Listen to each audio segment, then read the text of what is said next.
आगे बढ़ते हैं, बात गाजियाबाद की खबर की करेंगे, जहां पर 3 नाबालिग बहनों ने खुदकुशी कर ली है। बड़ी खबर आपको बता रहे हैं, 3 बहनों ने 9वीं मंजिल से कूदकर अपनी जान दे दी। ऑनलाइन गेम की लत के चलते खुदकुशी कर ली। उत्तर प्रदेश के गाजियाबाद से एक दिल दहला देने वाला मामला सामने आया है, जहां 3 नाबालिग सगी बहनों ने 9वीं मंजिल से कूदकर आत्महत्या कर ली। पुलिस के मुताबिक तीनों को ऑनलाइन गेम की लत थी। बताया जा रहा है कि गेम खेलने को लेकर परिवार के मना करने पर आत्महत्या जैसा कदम उठा लिया गया है।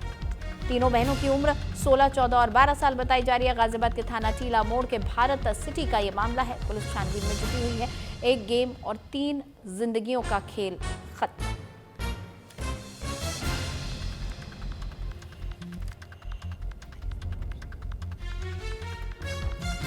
और इस वक्त हमारे साथ ऋषभ भारद्वाज जुड़ चुके हैं, हमारे सहयोगी हैं, उनसे बातचीत करेंगे। ऋषभ, पुलिस ने और क्या कुछ जानकारी इस पूरी घटना के बारे में दी है? क्योंकि ये खुलासा तो हो चुका है कि एक गेम के कारण, एक गेम के टास्क पूरे करने की कोशिश में इन बच्चियों की जान चली गई है। और क्या जानकारी पुलिस दे रही है? कैसे इन बच्चियों को इस गेम का लिंक मिला? कौन था वो हैंडलर? किसने इन्हें उकसाया इस तरह का घातक, खतरनाक गेम खेलने के लिए? जी बिल्कुल, देखिए पुलिस की टीम यहाँ पर लगातार मौके पर है और पुलिस ने अभी तक डीसीपी ने ये बताया कि बच्चों से मोबाइल ले लिया गया था, क्योंकि परिवार को ये डर था कि बच्चों को मोबाइल की लत लग चुकी है। तो कुछ दिनों से मोबाइल को लेकर परिवार भी सख्ती बरत रहा था, तो हाँ। जिसके चलते ये भी अंदाजा लगाया जा रहा है कि मोबाइल लेने के कारण बच्चे नाराज थे। बच्चे एक सुसाइड नोट भी यहाँ छोड़ा है, जिसमें कि हालांकि पुलिस ने अभी सुसाइड नोट नहीं बताया है कि इसमें क्या है, लेकिन एक पेज हमारे सामने आया है जिसमें लिखा है कि सॉरी मम्मी पापा, जो भी इसमें लिखा है, जो डायरी में लिखा है वो सब कुछ सही है। तो कहीं ना कहीं बच्चे काफी समय से 2-2.5 साल से इस गेम को खेल रहे थे, और ये भी बताया जा रहा है कि बच्चों की पढ़ाई भी छूटी हुई थी। 2-2.5 साल से बच्चे स्कूल नहीं जाते, क्योंकि वो फेल हो चुके थे, कि उन्हें लगता था कि स्कूल जाएंगे तो शर्म आएगी, इसलिए तो वो स्कूल भी नहीं जाते। उसको लगा, उनके पिता ने ये भी बताया कि बच्चे तीनों एक साथ अकेले रहते थे, और हम अगर उनके कमरे में चले जाएं बात करने के लिए तो दूसरे कमरे में चले जाते थे। साथ ही साथ इसमें यह भी बताया गया है कि जो गेम था, एक गेम में एक कैप्टन होता था, जो कि इनकी तीनों में से जो बड़ी बहन थी वो इनकी कैप्टन थी। अगर कहीं वॉशरूम भी जाना है तो तीनों एक साथ जाती थी, खाना खाना है तो एक साथ करते थे, कुछ भी करना होता था तो एक साथ करते थे, और साथ ही जो बड़ी बहन है वो उसमें ऑर्डर दिया करती थी। जी ऋषभ, बहुत ही अलार्मिंग सिचुएशन ये है। इस तरीके से 3 बच्चियां अपनी जान दे देती हैं। ये कहीं ना कहीं उस साइकोलॉजी की तरफ भी इशारा कर रही है जो बहुत घातक है। बच्चे सिर्फ मोबाइल के आदी नहीं थे, बच्चे सिर्फ गेम के आदी नहीं थे, बल्कि उस गेम में इस कदर डूब चुके थे कि क्या करने को कहा जा रहा है उन्हें इसका भी अंदाजा नहीं था। क्योंकि 16 साल, 14 साल, 12 साल इतनी कम उम्र नहीं है कि वो ये ना समझ सके कि अगर 9वीं मंजिल से वो नीचे कूद जाएंगे तो फिर उनका बचना बहुत मुश्किल है, नामुमकिन। इट्स नेक्स्ट टू इम्पॉसिबल कि 9वीं मंजिल से कूद इन बच्चों की जान बच जाए। सिर्फ भगवान ही बचा सकता है इस स्थिति में। तो ये एक बहुत ही घातक साइकोलॉजी है। कैसे ये गेम बच्चों तक पहुंचा, कैसे इस गेम के द्वारा बच्चों का ब्रेन वॉश किया गया। 50 टास्क बताए जा रहे हैं कि 50 टास्क बच्चों ने पूरे किए हैं, और रात को 2 बजे बच्चे अपनी बैल्कनी से छलांग लगा देते हैं। पेरेंट्स के लिए बहुत अलार्मिंग है ये। बिल्कुल सर, देखिए इससे पहले भी कई बार ऐसे मामले सामने आए हैं जब जो गेम की लत होने के कारण बच्चों ने अपनी जान दे दी, और हालांकि सरकार ने उन गेमों पर बैन लगाया, लेकिन जिस तरह से फिर से घटना सामने आई है तो अपने आप में दिल दहला देने वाली घटना है। फिलहाल अब बताया जा रहा है कि जिस तरह से तीनों बच्चों ने कूद के जान दी है, और ये फाइनल स्टेज थी गेम की, कि उन्हें कूद कर अपनी जान दे दी। किस तरह से गेम ब्रेन वॉश कर दिया जाता है, ये कहने वाली बात होगी, लेकिन फिलहाल पुलिस की जो टीमें हैं लगातार इस जांच में जुटी हैं कि आखिर उनके बच्चों के पास में ये गेम कहां से आया। इन्होंने ऑनलाइन डाउनलोड किया या फिर किसी ने ये गेम उन्हें खेलने के लिए कहा था। फिलहाल पुलिस जो उनके दोस्त हैं, बच्चों के जो दोस्त हैं, उनसे भी पूछताछ करे। हालांकि वो किसी से बात नहीं करती थी, अपने तीनों अलग कमरे में रहती थी। तो फिलहाल पूछताछ में जुटी है। साथ ही साथ जो परिवार है, परिवार का भी यही कहना है कि बच्चे यहाँ तक कि 2-2.5 साल से स्कूल जाना बंद किया था, हम सभी ठीक से बात नहीं करते थे। तीनों अपने आप में तीनों एक साथ बात रहते थे, अलग कमरे में रहते थे, एक साथ ही खाना खाते थे।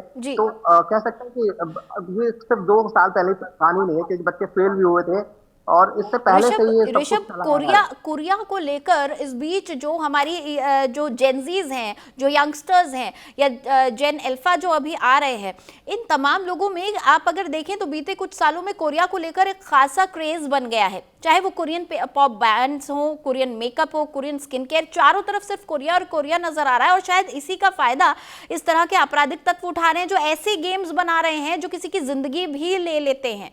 ये बहुत ही एक कुत्सित मानसिकता का ये एग्जाम्पल है ये गेम, कि आप किसी की जान ले रहे हैं। इस आड़ में कि कोरिया को लोग पसंद कर रहे हैं, कोरिया का क्रेज मार्केट में बना हुआ है और उसी की आड़ में बच्चों की जान ले ली गई। एक परिवार की 3 बच्चियां, उन्हें मौत के घाट, वो ये हत्या है। मैं नहीं मानूंगी कि ये खुदकुशी है। अगर गेम के कारण ऐसा हो रहा है तो ये हत्या है और हत्यारे हैं उस गेम के डेवलपर्स और वो व्यक्ति या वो लिंक जिसके थ्रू बच्चों तक ये गेम पहुंचा। बिल्कुल, जैसे आपने बिल्कुल सही कहा कि जो बच्चे हैं आजकल कोरियन देश उससे प्रभावित हो रहे हैं। साथ ही साथ जो इसके बच्चों के पिता ने भी बताया कि हमेशा तीनों बच्चे बात करते थे कि हमें कोरिया जाना है, कोरिया जाना है। और बच्चों के पिता ने कहा हम तो कभी कोरिया गए नहीं, तो तुम्हें कोरिया क्यों लगा कि कोरिया जाना चाहिए। तो कहीं ना कहीं जिस तरह से कोरिया की बात करते थे बच्चे, तो कोरिया से प्रभावित थे। ऑनलाइन सब चीजें आजकल उपलब्ध हो जाती हैं, तो कोरिया बिल्कुल ऋषभ, आप अभी मौका वारदात पर मौजूद हैं। हम आपसे कहेंगे कि आप कैमरा पर्सन को बताएं कि किस तरफ जाना है और मौका वारदात पर बताएं कहां पर बच्चियां गिरी थी, कौन सा वो फ्लैट है, कौन सी वो बैल्कनी है। अगर नीचे से आपको नजर आ रहा हो तो एक बार विस्तार से बताएं आखिर हुआ क्या बीती रात। जी बिल्कुल, देखिए मैं आप में पीछे आप देख सकते हैं जो जगह है यहाँ बैरिकेड किया हुआ है, यहाँ ब्लड के भी आपको निशान दिखेंगे। जहाँ तीनों बच्चों ने यहाँ कूदे थे और यहाँ ब्लड के भी निशान अभी तक पड़े हुए हैं। पुलिस ने हालांकि यहाँ बैरिकेड कर दी है। लगातार यहाँ पे जो ऊपर जाने के लिए अभी पुलिस ने मना किया हुआ है, फ्लोर को सील कर दिया गया है, क्योंकि पुलिस बच्चों के कमरों की तलाशी ले रही है कि आखिर क्या कुछ यहाँ कमरे में मौजूद था।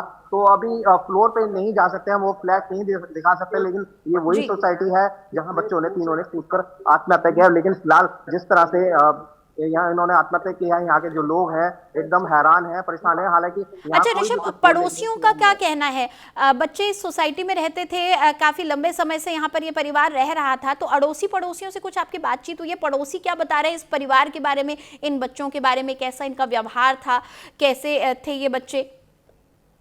हालांकि लोग यहाँ पर कुछ बोलने के लिए तैयार नहीं है, लेकिन हाँ इतना जरूर बताया कि ये बच्चे जैसे सोसाइटी के बच्चे होते हैं, पार्क में खेलते हैं, एक दूसरे मेल जोल रखते हैं। तीनों बच्चे ही आपस में नहीं किसी के साथ में नहीं खेलते थे, ये आपस में ही अंदर ही बंद रहते थे। तो परिवार का भी ज्यादा एक दूसरे में मिलना जुलना नहीं था। यहाँ के जो सोसाइटी के लोग हैं कुछ भी बोलने से भी घबरा रहे हैं। जी ऋषभ, एक और हैरान करने वाली बात यहाँ पर नहीं यही है कि बच्चे इतने लंबे समय से स्कूल नहीं जा रहे थे। अगर कोई बच्चे फेल भी हो जाते हैं, अगर कोई बच्चा पढ़ाई में अच्छा नहीं भी होता है, तो भी माँ बाप कभी इस चीज़ को एक्सेप्ट नहीं करते कि वो बच्चे स्कूल ना जाए। कोशिश माँ बाप की यही रहती है कि आप लगातार स्कूल जाएं, कोई बात नहीं, आप एक बार फेल हो गए, परिजन डांटते भी हैं, लेकिन पढ़ाई छूट जाए सिर्फ इसलिए क्योंकि वो फेल हो गए हैं, ये भी थोड़ा संदेहास्पद है। जी बिल्कुल, देखिए पुलिस इसी बात जांच कर रही है कि तीनों बच्चे स्कूल नहीं जाते थे और वो भी लंबे समय से 2-2.5 साल हो गया। और इतनी लंबी बड़ी क्लास नहीं थी कि बच्चे बड़ी क्लास में फेल हो गए। छोटी क्लास है, ये मामूली बात है कि बच्चों का फेल हो जाना। तो जिस तरह से तीनों बच्चे 2-2.5 साल से स्कूल नहीं जा रहे, लेकिन कहीं ना कहीं सवालिया निशान जरूर उठते हैं। लेकिन साथ ही साथ आजकल का जो कल्चर चल रहा है कि बच्चा थोड़ा परेशान करता है या कुछ भी है, बच्चे को मोबाइल दे दिया जाता है कि जाओ मोबाइल में लग जाओ।